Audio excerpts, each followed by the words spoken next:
আল্লাহু আকবার, আল্লাহু আকবার। ইসলামিক একটি সুন্দর পৃথিবীর জন্য।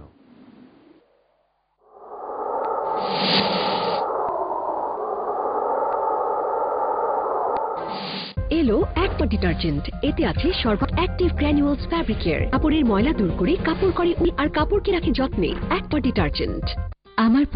আমার মমতায় ঘেরা বাচ্চার স্কুল, স্বাধীনের ব্যবসা, অফিস। আমি খুব নিশ্চিন্ত ও সাথে থাকে, ওর উপর আস্থা রাখি, নির্ভর করতে পারি। আমার হোন্ডাই ফ্রিজ। হোন্ডার ভিটামিন ফ্রেশ টেকনোলজিতে ধরে রাখা সব খাবার থাকে একদম দ্বিগুণ সময় ধরে করা খাবারের সব গুণাগুণ অক্ষকে দায়িত্বশীলের মতো। হোন্ডাই, পরিবার আমার আস্থা। সব প্রাকৃতিক উপাদানে তৈরি বোটলমা হার্বাল ফেস ওয়াশ, চর্চায় বাংলাদেশের গৌরব। 3 পুরুষের লুঙ্গি, এটিএম লুঙ্গি, বহু বছর দেশের লক্ষ কোটি মানুষের প্রিয় স্বর। এটিএম লুঙ্গি, 3 লুঙ্গি নেই। কাপড় কাচার জন্য সাধারণ সাবান ব্যবহারে হাতে দেখা সব মুছে গেছে। কাপড় কাচার সাধারণ সাবলে ফেলে। কাপড় কাচার জন্য তিব্বত 570 সাবান ব্যবহার করবে। গ্লিসারিন যুক্ত তিব্বত 500 সাবান, কাপড় উজ্জ্বল থাকে দিন। হাতের যত্নে আপোষ তিব্বত 570 সাবান। শেষ পর্যন্ত আমরা পারলাম। এখন ডাক্তার ফিরবে তোমার ছেলে। থাক থাক চাচা যাই, প্রাউড অফ ইউ।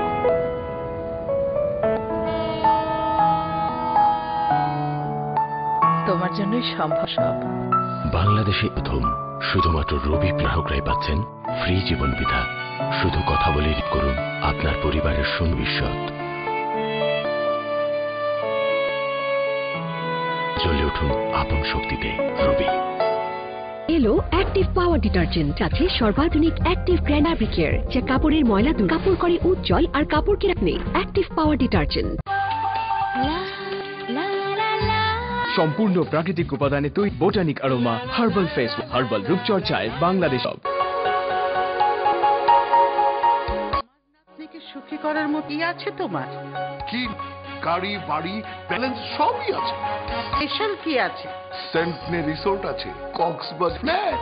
আর কি চাই আপনার? পঞ্চগড়ের বাগান, বান্দরবানে আমার ঘরে টিসে কবুল। সিএল মানে কবুল।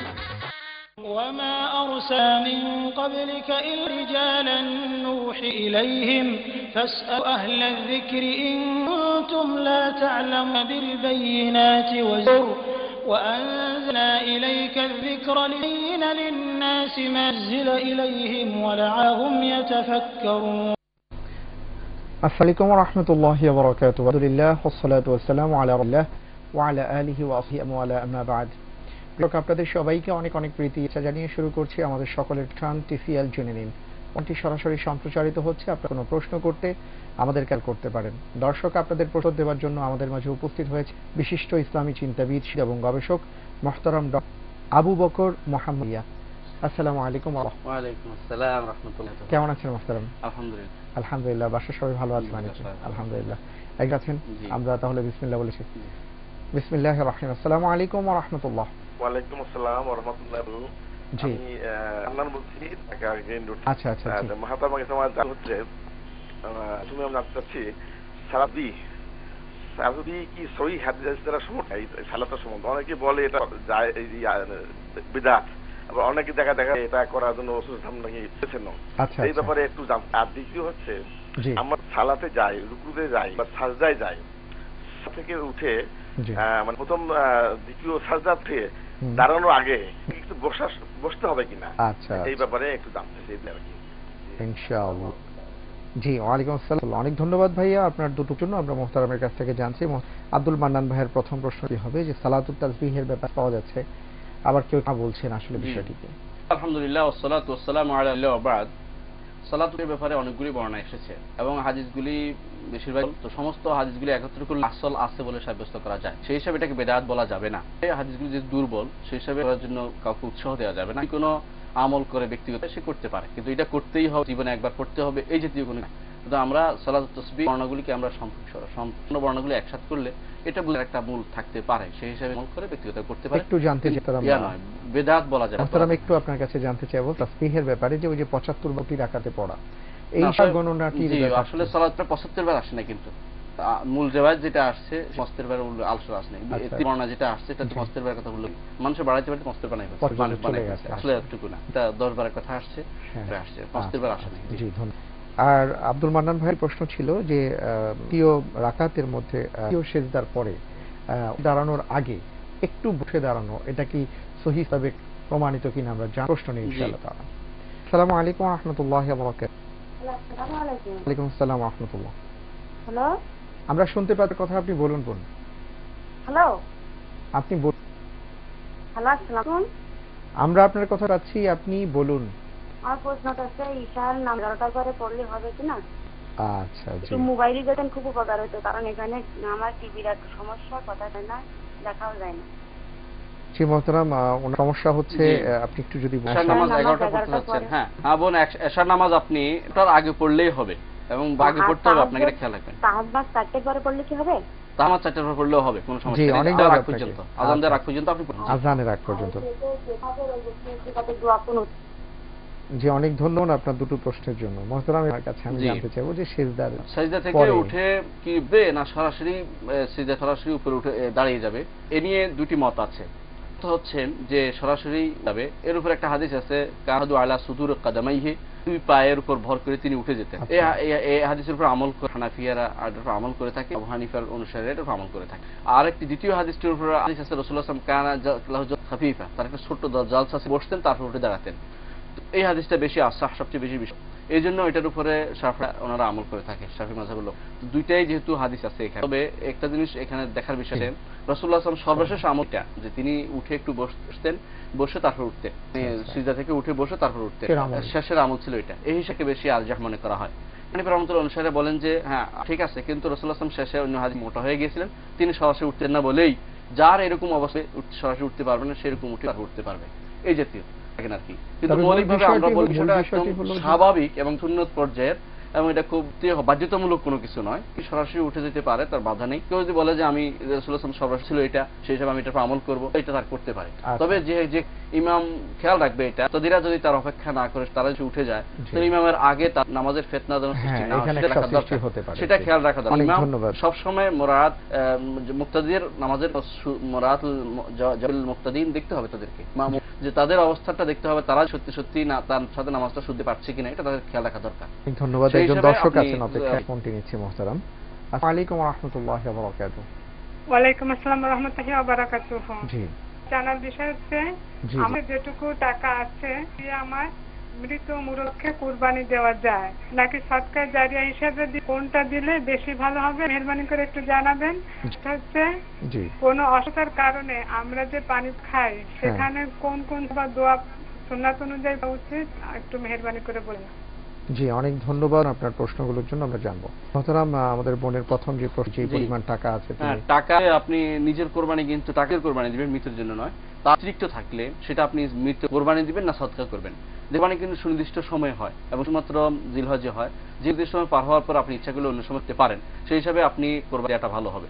আর অন্য সময় আপনি করবেন তাদের নামে, অন্য সময় তাদের জন্য সদকা করবেন। আর যদি ওই সময় অর্থাৎ 10-এর সময় বা 11, 12, 13 এই 3 আপনার কাছে টাকা থাকে, এই সময় আপনি তাদের জন্য কোরবানি করবেন, আর অন্য তাদের জন্য সদকা করবেন মৃত ব্যক্তিদের। প্রথমে মনে রাখবেন নিজের ফরজ আদায় যেন হয়, সেটা খেয়াল রাখতে হবে আমাদেরকে। নিজের ফরজ আদায়ের ব্যাপারটা আমাদের প্রতি আমার রাখতে হবে, যে আমি আগে আমার কোরবানিটা আমি দিচ্ছি কিনা, সেটা টাকা আছে টাকা দিয়ে কোরবানি নিজের করবেন। অতিরিক্ত হলে তখন মৃতের পক্ষ থেকে কোরবানি দিবেন, তাও 10, 11, 12, 13 এই 3 দিন টাকা থাকে, 10 জিলহজ টাকা থাকে, অন্য সময় আপনি তাদের পক্ষ থেকে সদকা করবেন। জি জি, ধন্যবাদ। একজন দর্শক আছেন। আসসালামু আলাইকুম ওয়া রাহমাতুল্লাহ। ওয়ালাইকুম আসসালাম ওয়া রাহমাতুল্লাহি ওয়া বারাকাতুহু। আমার প্রশ্ন, আমার নিজের আপন ভাই 5 সন্তান হয় এবং তার পাশে সন্তান হয় 1 মাস আগে। আমার ভাবি অসুস্থ, প্রথম কালীন আমি আমার ভাত ছেলে আমার বুকের দুধটা খাওয়াই, দুধটা খাওয়ানো এটা জায়েজ আছে কি? এটা আমার মানে প্রশ্ন। এবং দ্বিতীয় প্রশ্ন হলো, মানে কত টাকা খরচ করা হলো জায়েজ হবে, একটু কাজে বলবেন। অনেক ধন্যবাদ প্রশ্নের জন্য, আমরা জানবো। মোহতারাম, আমরা জানতে চাচ্ছিলাম যে অসুস্থতার জন্য যে পানি পড়া আমরা খেয়ে থাকি, সেই পড়ার মধ্যে কি কি দোয়া সুন্নাত পড়া উচিত? জি, অসুস্থতার জন্য যে পানি খান সেখানে পানি পড়াটা রাসূলুল্লাহ সাল্লাল্লাহু আলাইহি ওয়াসাল্লাম হাদিসে আসছে সূরা ফাতিহা আছে। একজন অসুস্থ হয়ে গিয়েছিলেন, সাহাবীগণ সূরা ফাতিহা ফু দিয়েছিলেন, পড়ে ফু দিয়েছিলেন এবং আলহামদুলিল্লাহ আল্লাহর রহমতে তিনি করেছিলেন, আরোগ্য লাভ করেছিলেন। ওনাকে আপনি আয়াতুশ শিফা সেগুলি পড়ে ফু দিতে পারেন। আয়াতুশ শিফা কোরআনে আছে, লিয়াশফি সুদুরা কওমি মুমিনিন ওয়া শিফাউল লিমা ফিস সুদুর নুনাজ্জিলু মিনাল কুরআনি মা হুয়া শিফাউন লিল মুমিনিন ওয়া লা ইয়াজিদু যালিমিন ইল্লা খাসরা। এই আয়াতগুলো পড়তে পারেন। কুল আউযু ফালাক, কুল আউযু বিন নাস, এগুলো পারেন। কুল আল্লাহু আহাদ পড়তে পারেন, ইয়া আইয়ুহাল কাফিরুন পড়তে পারেন। এগুলো পড়ে আপনি পারেন। অথবা আল্লাহু ওয়াল হাইয়ুল কাইয়ুম, যেটাকে আমরা বলি আয়াতুল কুরসি পড়তে পারেন। লা ইলাহা ইল্লা আনহা ইন্নী কুনতু মিনাজ জালিমিন কোরআন আয়াত পড়তে পারেন। অনুরূপভাবে হাসবুয়াল্লাহু ওয়া আলাইহি তাওয়াক্কালতু ওয়া হুয়াল আরশুল আযীম, এগুলো যেগুলো যে সমস্ত ফজিলতে যে সমস্তগুলো আছে অতিরিক্ত বর্ণিত হয়েছে এগুলি পড়ে আপনি ফু দিতে পারেন এবং কি আমল করলে শেষ পর্যন্ত একটু উপরে ফু দিতে পারেন, সমস্যা নেই। অর্থাৎ কোরআন কারীমের পড়ে ফু দিয়ে খাওয়ার কোনো দ্বিমত নেই এবং এটা যে বিশুদ্ধ আমল, এতে কোনো সমস্যা নেই। আপনি চিন্তা করবেন যেখানে শেফার কথা আসছে, শয়তানের ওয়াসওয়াসা থেকে বাঁচার কথা, সেই জায়গাগুলো পড়ে আপনি পারেন। জি, আচ্ছা।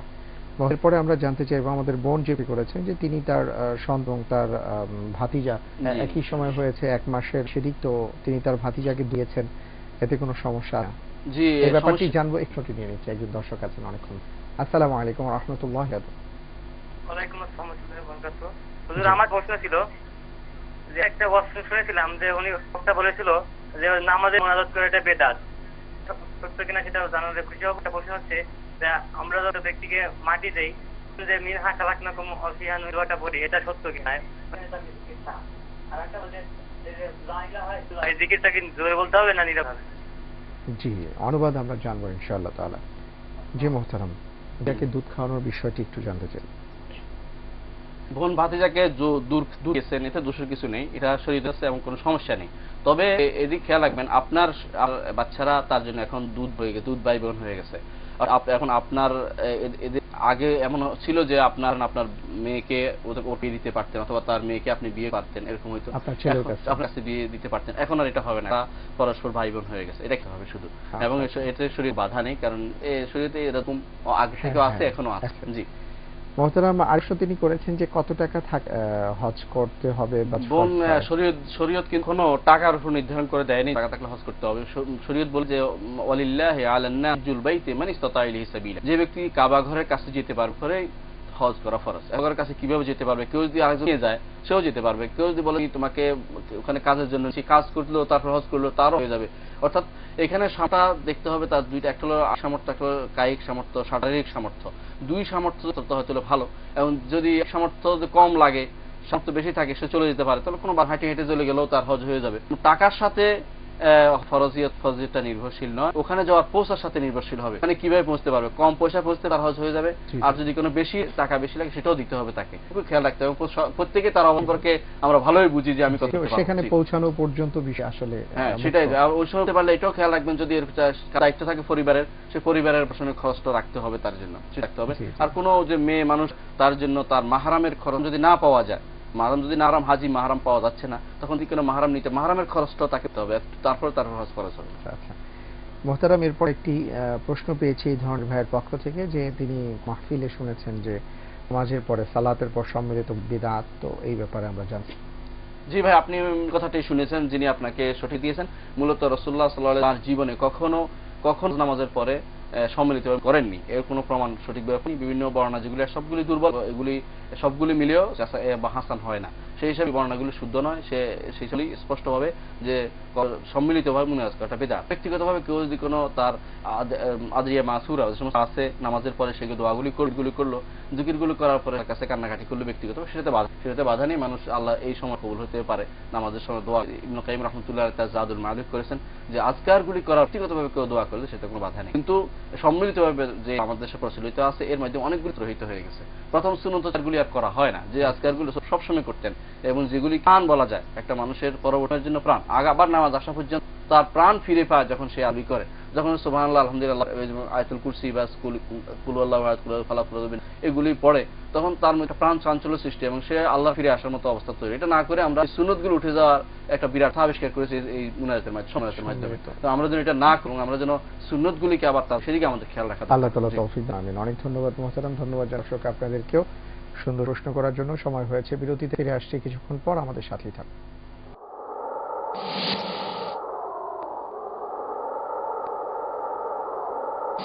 আমার নাতনিকে সুরের মতন কি আছে তোমার?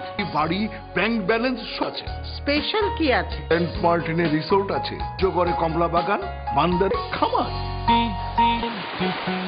আমার টিসিএল আছে। কবুল।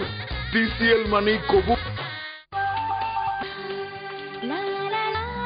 সম্পূর্ণ প্রাকৃতিক তৈরি botanic aroma face wash, herbal রূপচর্চা, বাংলাদেশের গৌরব। AMM টুথপেস্ট, প্রতি 100 গ্রাম AMPM টুথপেস্টের সাথে টুথব্রাশ ফ্রি। Fresh energy. এলো এক পাওয়ার ডিটারজেন্ট, এতে আছে সর্বাধিক অ্যাক্টিভ গ্র্যানুয়ালস ফ্যাব্রিক কেয়ার, কাপড়ের ময়লা দূর করে কাপড় করে উল আর কাপড়কে রাখে যত্নে। এক পাওয়ার ডিটারজেন্ট। সম্পূর্ণ উপাদানে তৈরি botanic aroma herbal face wash, herbal রূপটায় বাংলাদেশের গৌরব। স্ক্রিন টেস্ট দেব না, আবার দেব। কেউ তো বলো আমার প্রবলেম কোথায়। আসলে প্রবলেম তো তোমার, তাই আমি করব জুই কোকোনাট অয়েল। ইউনিক এই প্রসেসে জুই কোকোনাটের ন্যাচারাল কন্ডিশনার থাকে পুরোপুরি অক্ষুণ্ণ, তাই চুল হয় আরো স্বাস্থ্যোজ্জ্বল ও সুন্দর। চুল সুন্দর, তুল সুন্দর। তোমার এই বরফ আসলে ছোঁয়াজ যেন মেয়েদের সাথে ভেসে যায় সবুজ সেই মেলো সে, যেন এক শিশির ভেতরে ভালোবাসা শুনে মন জুড়ে এক স্বপ্ন তোমায় ঘিরে, তুমি বন্ধু। রেফ্রিজারেটর, ভাষা প্রতি ঘরের। পূর্ণ প্রাকৃতিক উপাদানে তৈরি অ্যারোমা হার্বাল ফেস ওয়াশ, রূপচর্চায় বাংলাদেশের গৌরব। এলো অ্যাক্টিভ পাওয়ার ডিটারজেন্ট, আছে সর্বাধুনিক অ্যাক্টিভ ফ্যাব্রিক কেয়ার, যা কাপড়ের ময়লা দূর কাপড় করে উজ্জ্বল আর কাপড় কেনে। Active power detergent. সম্পূর্ণ প্রাকৃতিক উপাদানে তৈরি botanic aroma herbal face, herbal রূপচর্চায় বাংলাদেশ। ধানমন্ডিরা বাড্ডা সহ মনোরমশানে বেছে নিন আপনার ঠিকানা। House and home, better living. আমার নাতনিকে সুখিতম কি আছে তোমার? গাড়ি, ব্যাংক ব্যালেন্স সব। স্পেশাল কি আছে? মার্টিনের রিসোর্ট আছে, পন কমলা বাগান, বান্দারবান আমার। আমার ঘসিয়েল আছে। কবুল। টিসিএল মানে কবুল।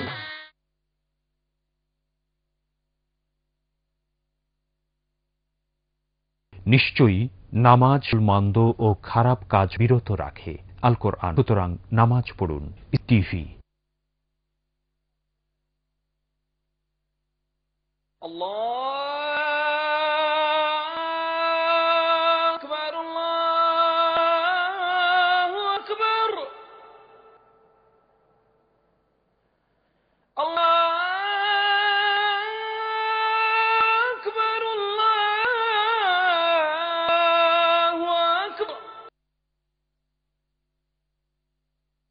أشهد أن لا إله إلا الله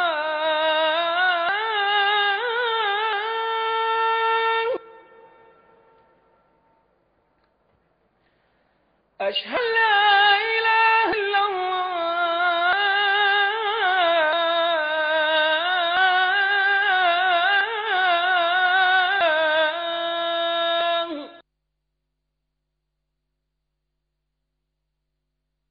أشهد أن محمد رسول الله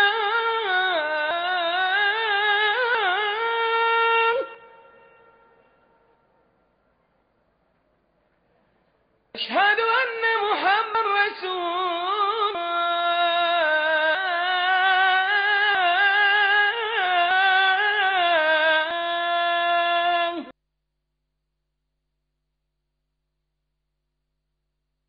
حي على الصلاة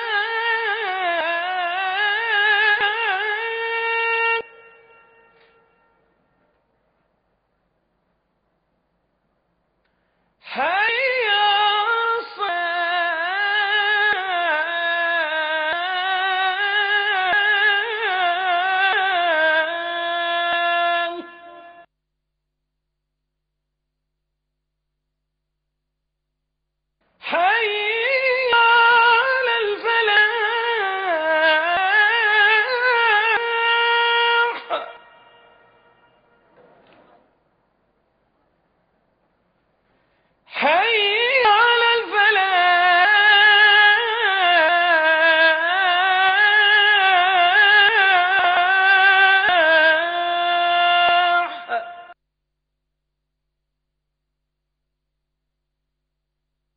الله أكبر الله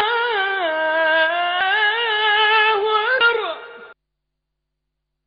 لا إله إلا الله. اللهم رب هذه الدعوة التامة والصلاة القائمة آت محمدا الوسيلة والفضيلة ودة الرفيعة وبعثه مقاما محمودا الذي وعدته. হযরত আবু হুরায়রা রাদিয়াল্লাহু তাআলা থেকে বর্ণিত, রাসূল সাল্লাল্লাহু আলাইহি ওয়াসাল্লাম করেন, যে ব্যক্তির ও ব্যবহার সবচেয়ে উত্তম, ঈমানের দিক দিয়ে পরিপূর্ণ মুমিন, তোমাদের মধ্যে শেষ উত্তম যারা তাদের জন্য ভালো।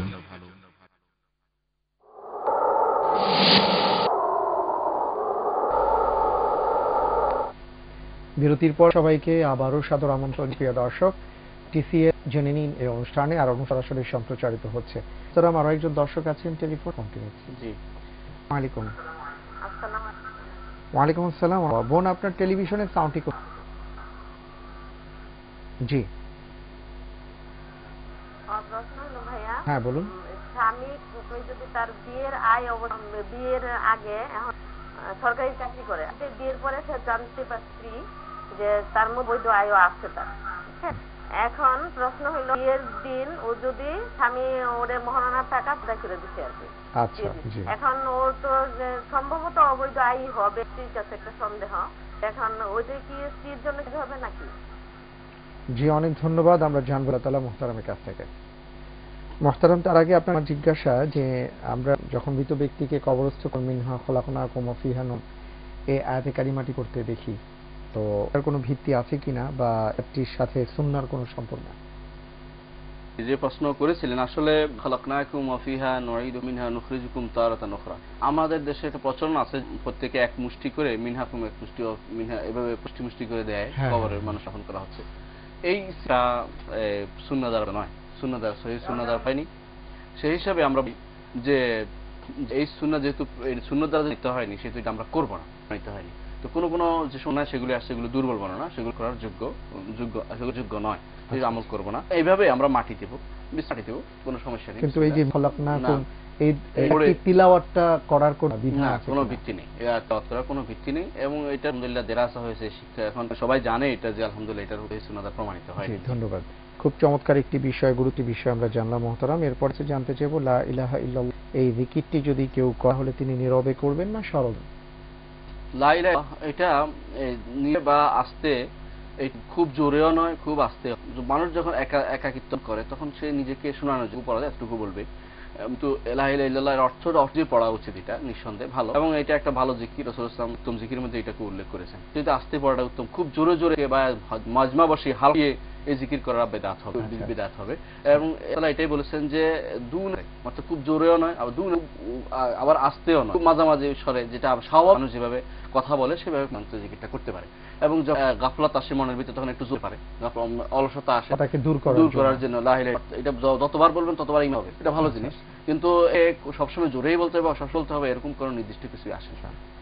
মুহতারাম, আপনাদের আমরা জানতে চাচ্ছি, আমাদের বোন বলেছেন যে কোনো স্ত্রী যদি বিয়ের দেখা গেছে যে স্বামী বিয়ে দিয়েছেন এবং তিনি ধারণা করছেন যে অবৈধ কিছু ইনকাম আছে, তো ইফতার গ্রহণ করা জায়েজ হবে কিনা সেটা আমরা জানবো। আর একটি প্রশ্ন নিয়ে। আসসালামু আলাইকুম ওয়া রাহমাতুল্লাহি ওয়া বারাকাতুহু। আসসালামু আলাইকুম। জি, ওয়া আলাইকুম রাহমাতুল্লাহ। জি ভাই, দুইটা প্রশ্ন। আমার প্রশ্ন যে আমার রমজানের প্রথম বিয়ে হয়েছে, তো উনি পুরো এক মাস রোজা রাখতে পারে, এই রোজাগুলো কি আমার পূর্ণ হবে কিনা? আরেকটা হলো, আমার স্বামীর একটা ভাই বন্ধি, ও কোনো কাজকর্ম করতে, ওর একটা ছেলে হয়েছে, সেটাও প্রতিবন্ধী। এখন ওরে মানে সাথে সহযোগিতা করার মতন এমন সামর্থ্য আমাদের নাই। এখন আমাদের যা কিছু আছে তো থেকে যদি বছর আমাদের যা জাকাত আসে এই দেশটা করি, তবে সেই টাকা জাকাতের সেই টাকাটা যদি প্রতি বছর জমাইয়া মানে অ্যাকাউন্ট করে জমা যদি ওরে একসাথে টাকাটা করে একটা ঘর উঠে দেই আমরা, কি ঠিক হবে কিনা, না যার সাথে সাথে দিয়ে শেষ করে দিতে হবে? এই ভাই আমার প্রশ্ন। আপনাকে আবার আমরা জানবো ইনশাআল্লাহ তাআলা। ওয়া আলাইকুম রাহমাতুল্লাহ। জি, যেটা আমরা বলছিলাম যে বোন আপনার বলছিলাম স্বামী আপনাকে 15 টাকা আদায় মাহারের, এবং 15 টাকা আদায় করে, যে ভালো কথা, এর সাধারণত খুব কমই হয়ে থাকে, অনেক সময় আদায় করতে পারে না স্বামীরা। আপনার স্বামীর আগে আয় ছিল বা সেটা অবৈধ, সেটা আপনার উপর প্রভাব পড়বে না। টাকা নিশ্চিন্ত মনে নিতে পারেন, কারণ আপনার মাহার দেওয়ার দায়িত্ব সে সে পাবে। এখন সে যদি অন্যায়ভাবে সেটার জন্য সে গুনাহগার হবে। আপনি সেটাকে নিশ্চিন্ত মনে গ্রহণ করতে পারেন। আপনার এটা হক সেটা আপনি আদায় করেছেন, সে অন্যায়ভাবে গুনাহগার হবে এবং সে সেটা ভাবে সে হয়তো সদকা করে সেটা টাকা তার পক্ষ থেকে টাকা রোজগার করে সেটাকে সদকা করে দিয়ে থেকে মুক্ত হতে পারে, কিন্তু আর পক্ষ থেকে এই টাকা নেওয়া কোনো সমস্যা নেই। আচ্ছা, আর মোহতারাম এবার আমরা জানতে চাচ্ছিলাম, আমাদের প্রশ্নটি করেছেন যে রমজান মাসে 13 তারিখে মেয়ে হয়েছিল, এর জন্য তিনি একটি মাস রোজা রাখেনি, তো সেই রোজাগুলো তাকে রাখতে কি না? বোন, আপনি রোজা রাখতে হবে কি মধ্যে শক্তিশালী এটা যে আপনাকে রোজাগুলো রাখতে হবে। আগামী 1 বছরের মধ্যে আপনাকে রোজা করতে হবে। আগামী রমজান পর্যন্ত এই পুরোটি রোজা 29টি রোজা হয় না, অথবা পুরোটাই আপনাকে রাখতে হবে 1 বছরের মধ্যে। এটুকু হলো বিধান দেওয়ার নিয়ম। যদি তারপরেও রাখতে হবে, কিন্তু তখন 1 বছরের ভিতরে মেয়াদ হয়েছে। হয়তো আশা রাদিয়াল্লাহু আনহা বলতেছেন, আশা স্পষ্ট করে বলেছেন যে আমরা পূর্ববর্তী রমজান পর্যন্ত আমরা অপেক্ষা করতাম, এমনকি মাসে আমার রোজা বেশি হতো, কারণ রাসূলুল্লাহ সাল্লাল্লাহু আলাইহি ওয়াসাল্লাম সঙ্গ দেওয়ার কারণে আমি অন্য সময় রোজা রাখি না। তো কারণ এটাই বুঝে এমন হাদিসেও আসছে যে পরবর্তী রমজান পর্যন্ত যেন রোজা রেখে দেওয়া হয়। সেই হিসাবে আপনি পর্যন্ত রোজাগুলো রাখার পরে সচেষ্ট, যদি না পারেন পরবর্তী রাখতে হবে, সেটা মাফ নয়, যাবে না। কোনো বর্ণনায় বলা হয় যে সে এটা মিসকিন খাওয়াবে, কিন্তু দুর্বল এবং শক্তিশালী না।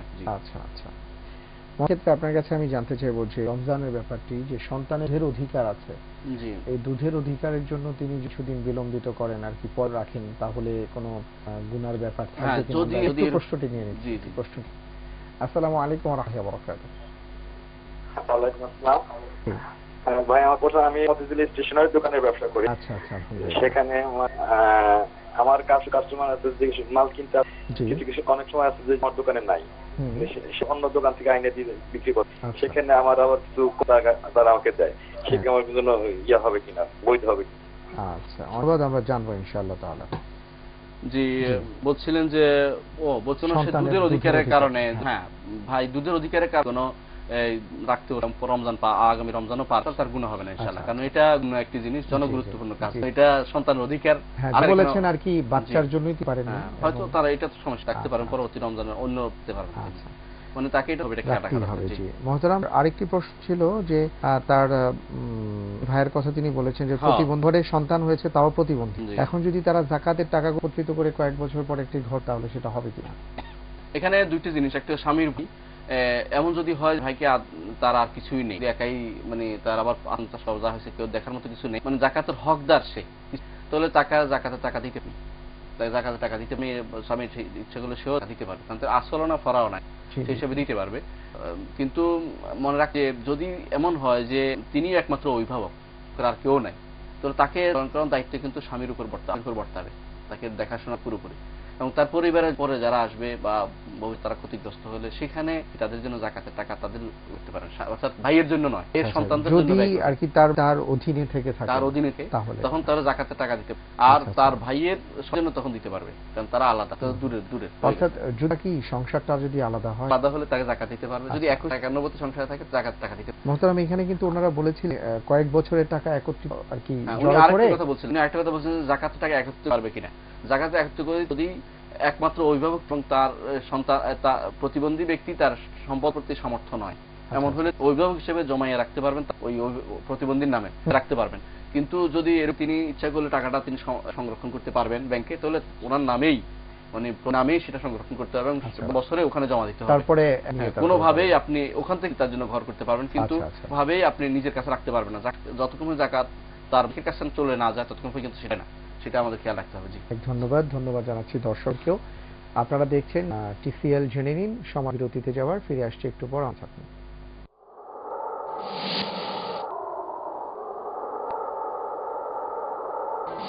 আমার না সুখী করার মতন কি আছে? গাড়ি, বাড়ি, ব্যাংক সবই আছে। স্পেশাল সেন্ট মার্টিনের রিসোর্ট, পঞ্চগড়ে কমলা বাগান, সুন্দরবনে খামার। আমার ঘরে টিসিএল আছে। টিসিএল মোবাইল সম্পূর্ণ উপাদানে তৈরি botanic herbal face wash, herbal চায় বাংলাদেশের গৌরব। অ্যাক্টিভ পাওয়ার ডিটারজেন্ট, এতে অর্গানিক অ্যাক্টিভ গ্র্যানুয়ালস ফেয়ার, যা কাপড়ের ময়লা দূর করে উজ্জ্বল আর কাপড়কে রাখে যত। Active power detergent.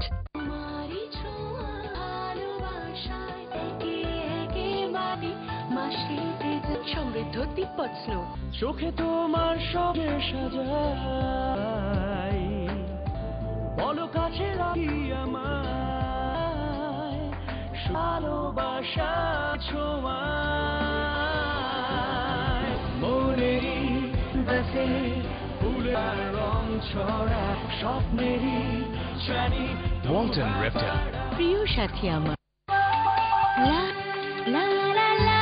সম্পূর্ণ প্রাকৃতিক উপাদান, বোটানিক অ্যারোমা, হার্বাল রূপচর্চায় বা গৌরব। এলো অ্যাক্টিভ পাউডার, এতে আছে সর্বাধুনিক গ্র্যানুয়ালস ফ্যাব্রিক কেয়ার, যা ময়লা দূর করে কাপড় করে উজ্জ্বল, কাপড়কে রাখে যত্নে। Active powder.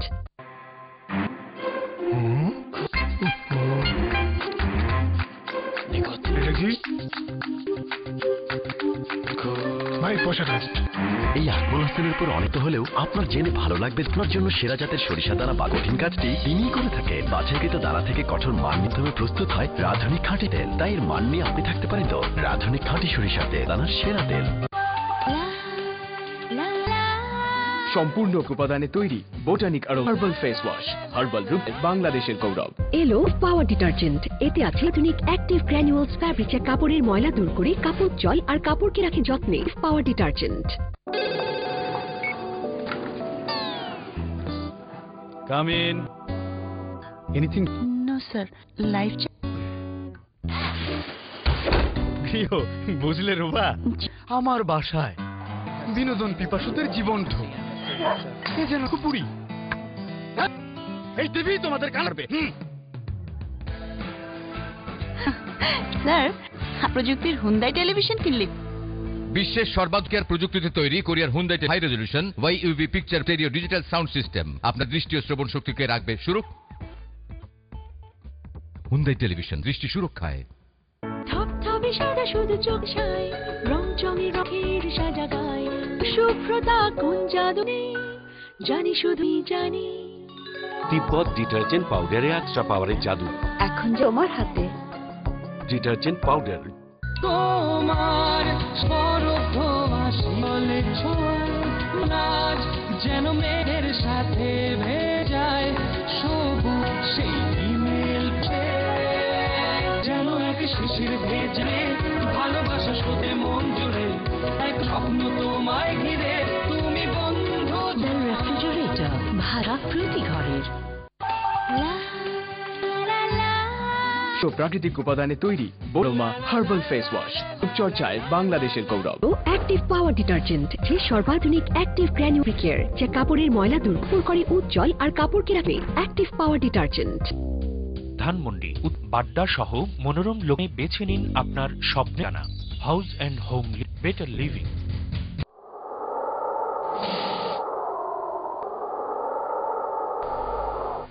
বিরোধীদেরকে আবারও সাদর আমন্ত্রণ জানাই দর্শক TCL জেনে দিনে মুহূর্তে দর্শক আছেন। আসসালামু আলাইকুম রাহমাতুল্লাহ। ওয়ালাইকুম আসসালাম রাহমাতুল্লাহ। জি হ্যালো ভাই, আমার কাছে এটা কি শুনছিলাম যে রাসূলুল্লাহ নাকি মাঝে মাঝে প্রথম বলছে তাশাহুদের সাথে মাঝে মাঝে দুরূদ পড়ছিলেন। এখন আমার প্রশ্ন হচ্ছে আমরা কি মাঝে পড়তে পারবো কিনা, এবং অনেক সময় দেখা যায় যে আমরা যখন খারাপ হয় আমাদের, তখন তো অনেকক্ষণ আমাদের শেষ বসে বসে, তখন কি আমরা এর মধ্যে কি আমরা দুরূদের পরে এটা পড়তে পারবো? আচ্ছা আচ্ছা, জি আসসালামু আলাইকুম। অনেক ধন্যবাদ ভাইয়া, আমরা জানবো ইনশাআল্লাহ। আপনার কাছে এবার আমরা জানতে চাই, একজন ভাই প্রশ্ন করেছেন, ব্যবসা করেন, আল্লাহ দোকান আছে, তো অনেক সময় অনেক ক্রেতা কিছু চান, তা না থাকলে অন্য দোকান থেকে তিনি নিয়ে ওই দোকানদার তখন তাদের কমিশন দেন, তো জন্য নেওয়া জায়েজ হবে কিনা? জি, আপনার জন্য এই কমিশন নেওয়া যায়, কোনো সমস্যা নেই। জি জি মোহতারাম, এরপরে আপনার কাছে আমরা যাচ্ছি, আমাদের ভাই যে প্রশ্নটি করে রাসূল করিম সাল্লাল্লাহু আলাইহি ওয়াসাল্লাম কখনো কখনো বৈঠকে দরুদ শরীফ পাঠ করতেন, আত্তাহিয়াতুস, তো সেই সূত্র আমরা মাঝে মাঝে দিতে পারবো কিনা? কারণ অনেকটা মাসবুক হয়ে গেলে যেটা প্রথম বৈঠক। জি, আপনি রাসূলুল্লাহ সাল্লাল্লাহু আলাইহি ওয়াসাল্লাম থেকে বিভিন্ন আপনি নিশ্চয়ই জেনেছেন এটা, যে রাসূলুল্লাহ সাল্লাল্লাহু আলাইহি ওয়াসাল্লাম কখনো কখনো প্রথম তাশাহুদেই দূরে, কখনো কখনো, সব সময় নিয়ম ছিল না এটা, কখনো কখনো। তো আপনি যদি এরকম অবস্থা যে সে সময় আপনি যদি কোনো মাসতায় তাশাহুদ পড়েন বা দোয়া মাসুরও, কোনো সমস্যা নেই, পড়তে পারবেন। আচ্ছা, আলহামদুলিল্লাহ। মোহতারাম, আমরা যদি চাই যে ইসলাম অত্যন্ত সহজ বিধান, যে এই ধরনের আমাদের কিন্তু গাইড রাখা হয়েছে, আসলে দেখেন সুন্দর কিন্তু, এবং এটা এর মধ্যে আছে মানে আমাদের জন্য প্রশস্ততা আছে, কিন্তু আমরা নিজেদের সময় না কঠিন করে ফেলি। মোহতারাম, একজন দর্শক আছেন, আমরা একটু আসসালামু আলাইকুম। আলাইকুম। জি ওয়ালাইকুম আসসালাম। আসসালামু আলাইকুম ওয়া রাহমাতুল্লাহ। ওয়ালাইকুম আসসালাম ওয়া রাহমাতুল্লাহি ওয়া বারাকাতুহু। আপনার কি কোশ্চেন আছে? জি জি। আমার কোশ্চেনটা হলো জির উপরে। তো আমি এর আগে কোশ্চেনটা করেছিলাম, বলা যে জিন জাতির কোন নবী আছে, আবার একজন বলল যে জির উপরে নাকি নবী আসছে। আসলে বিশদ যদি একটু জিন জাতির আদি পিতামহদের আদি মাতাকে ইভেন এবং ওনাদের কোন নবী আসছিল কিনা, এটা আমার বিষয়। ভাই অনেক ধন্যবাদ প্রশ্নের জন্য। তবে আমাদের বিষয় মনে হয় এমন হলে ভালো হয় যেটা আমাদের দুনিয়া এবং কাজে আসবে। আল্লাহ সবাইকে তৌফিক দান করুন, আমরা যেন বিষয়ে আমাদের জীবন চলাটা দরকার সেটা জানতে পারি। মোহতারাম আপনার কাছে এবার জানতে চাচ্ছি, আসলে ভাই ওই সময় সেই মানুষের কাজ আছে যেটা আপনি দৈনন্দিন নামাজের, রোজা, হজ, যাকাত জিনিস আছে, অথবা আখিরাত বা আকীদা বিশ্বাসের জিনিস বলবেন, কিন্তু জিন নিয়ে আপনি বেশিরভাগ ফায়দা খুঁজতে পারবেন না। এজন্য ওমা উতিতু মিনহা ইল্লা কালিলা, আমাদেরকে অনেক কমে দেয়া হয়েছে। তবে রাসূলুল্লাহ সাল্লাল্লাহু আলাইহি ওয়াসাল্লাম যেগুলি যে আলোচনা রেখে আমরা বুঝতে পারি এটা জিন একটি আলাদা প্রজাতি, এবং আল্লাহ কোরআনে উল্লেখ করেছেন তার আগুন থেকে হয়েছে। রাসূলুল্লাহ সাল্লাল্লাহু আলাইহি ওয়াসাল্লাম নিজেও উল্লেখ করেছেন আগুন থেকে সৃষ্টি করা হয়েছে। এবং প্রধান হচ্ছে ইবলিস, তাদের প্রধান হচ্ছে ইবলিস। ইবলিস হচ্ছে প্রধান, এবং তাদের থেকে যেগুলি বেরিয়ে যায় শয়তানি অবস্থা থেকে, জিন যেগুলি শয়তান খারাপ এগুলি বলা হয়, আর যেগুলি ভালো এগুলি আল্লাহ তাআলা সূরা জিনে উল্লেখ করেছেন, মিনাল মুমিনুনা ওয়া মিনাতুন ফামান আসলামা ফাউলাইকা রাশাদা।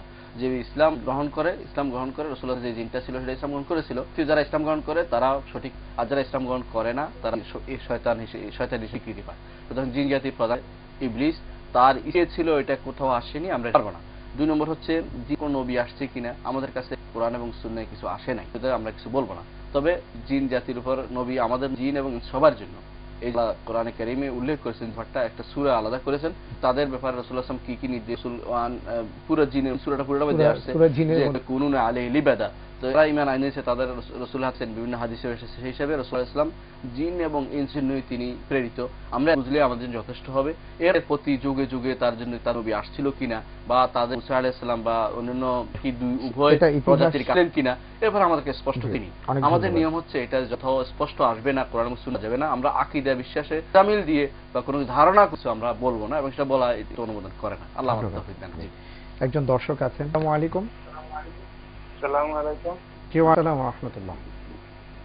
আচ্ছা, আমার প্রশ্নটা যে আমি মসজিদে দোয়া করেছি। জি। যাওয়ার পর একজন মুসল্লি তো নামাজের আগে প্রস্তাব করতে। জি। প্রস্তাব করার পর উনি ওযু করতে এসে মসজিদে জোহরের আযান হইছে, ওযু করতে। জি। ওযু করে আবার উনি পানি নিতে আসছে। পানি নেওয়ার পর উনি আবার ঢুকে গেছে, আর ওযু করেন, তাইলে কি ওনার নামাজটা হবে? জি ধন্যবাদ, ইনশাআল্লাহ তাআলা। জি মোহতারাম, এই হবে যে আমি বুঝতে পেরেছি যে একজন লোক তিনি গিয়েছেন, পেশাব করেছেন, পেশাব করার পরে তিনি চলে এসেছেন, ওযু করেছেন, ওযু করে আবার পেশাবখানায় গিয়ে তিনি পানি দিয়ে পরিষ্কার হয়েছেন, তারপর মসজিদে ঢুকে গেছেন। এতে করে কি আসলে তার ওযু চলে কিনা বিষয়টা তিনি ভাই, যদি তিনি করার পরে পানি নিয়ে থাকেন, তখন যদি পানি নিয়ে থাকেন অথবা তিনি ব্যবহার করে থাকেন, এরপরে যদি আবার পানি ব্যবহার করেন, তাহলে তার নামাজ ওযু রয়ে গেছে, হাত দিয়ে না ধরলে। কারণ ব্যাপারে মাসালা আসছে কি, হাত দিয়ে ধরার ব্যাপারে আলাদা মাসালা আছে, অনেক আলেমের নিকটে নষ্ট হয়ে যায়, কিন্তু তারপর ইমাম আবু হানিফার নিকট তার ওযু নষ্ট হয় না কথা। কিন্তু যদি তিনি আগেই সেটা না হয়ে থাকেন, তাহলে তার এই ওযু কোনো না, কারণ তার এখনো নাপাক রয়ে গেছে, তার কাপড় না, ওযুটা তার ওযু করতে পারবেন না।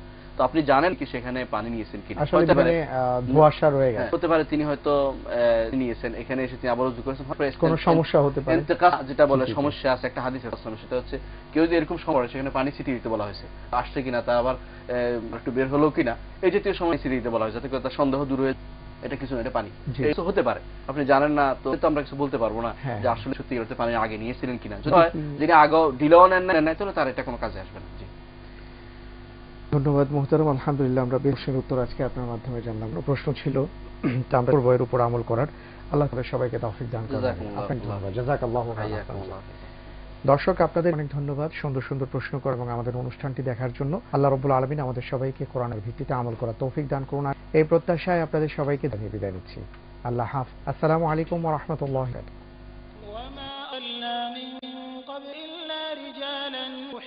إليهم اسألوا أهل الذكر إن كنتم لا تعلمون بالبينة